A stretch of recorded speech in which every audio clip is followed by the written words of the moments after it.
아이드로퍼 툴의 정확한 사용 방법 알려드리도록 할게요.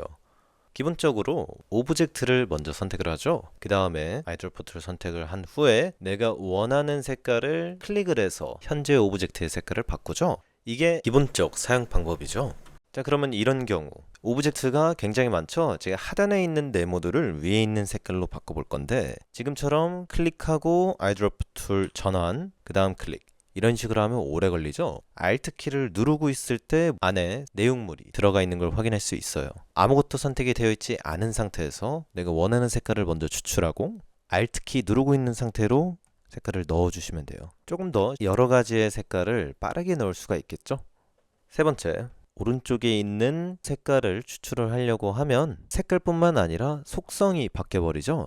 아이드로퍼 툴은 스트로크, fill, 그리고 스트로크의 두께 등등을 다 추출하죠. Shift 키를 누르고 있는 상태로 클릭하면 색깔만 추출하게 됩니다. Alt 키도 마찬가지예요. 아무것도 선택이 되어 있지 않은 상태에서 Shift 키 누르고 추출, 그 다음에 Alt 키 누르고 클릭하면 색깔만 또 추출이 됩니다. 네 번째, 지금 보시면 텍스트의 일부분만 내가 색깔을 넣고 싶을 때 어떻게 하냐면 Alt 키 누르고 있는 상태로 드래그 해주시면 돼요.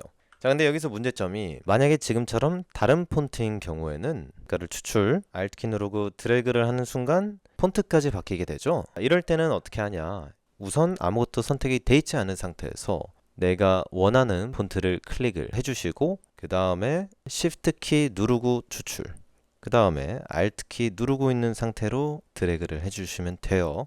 좀 더 정확하게 보자면 캐릭터 패널에 현재 어떤 폰트가 선택이 되어 있는지 확인만 해주시면 내가 Alt 키 눌러서 넣어줄 때 폰트가 바뀌는지 안 바뀌는지 확인이 가능합니다. 자, 마지막으로 오른쪽에 있는 이 쉐입이 그림자도 갖고 있습니다. 이때 색깔을 추출을 하면 색깔만 가져오게 되죠. 하지만 이 아이드로퍼 툴을 더블 클릭해서 어피어런스를 체크해 주시고, 오케이? 자, 다시 한번 해볼게요. 도형을 선택하고 아이드로퍼 툴로 클릭. 어때요? 그림자까지 가져와진 게 확인이 되죠? 이런 식으로 아이드로퍼 툴의 사용 방법을 배워봤습니다.